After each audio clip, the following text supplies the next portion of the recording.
Міне мынау ет қайнаған сорпаға жылытып қамыр елейін деп жатырмын, бауырсақтың қамырын. Міне енді осыған қант салуымыз керек. Қант дрожжи жақсы көреді, аштықны жақсы көреді қант.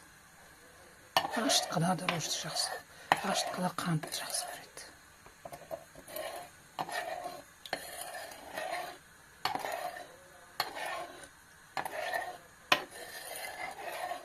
Керемет қамыр болуға тиіс қазір. Жұмыртқа салып жібердім, біреу. Сосын бір қасық қаймақ салдым. Ашиын деп тұрған қаймақ бар екен. Үйде соны салып жібердім. Қазір біртіндеп ұнын сала бастаймыз. Ұнын салып, бауырсақтың қамырын елейін деп жатырмын. Май самадым, себебі сорпа өте майлы болды. Тұз самадым, сорпаның тұзы бар. Қазір әдемілеп қамыр елеп алуымыз керек. Міне керемет жұмсақ қамыр болды. Енді ашытуға қоямыз бұны. Бір сағатта аши ма, көреміз қазір. Міне қараңыз, қандай әдемі болып ашып тұр екен қамырымыз. Енді бауырсақты бастаймыз.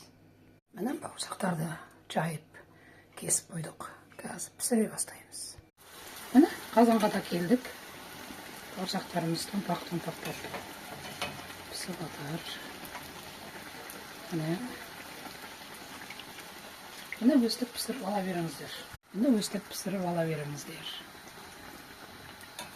Міне қараңыз, үлпілдек керемет бауырсақ болды.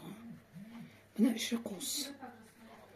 Міне сондай тамаша бауырсақ болған. Дәмі вообще керемет болды. Міне қараңыз, 500 грамм, 500 миллилитр сорпадан керемет бауырсақ шықты. Міне осылай жасап жүріңіздер. Менің әдісім ұнаса, пікірлеріңізді, ойларыңызды жазыңыздар. Астарыңыз дәмді болсын.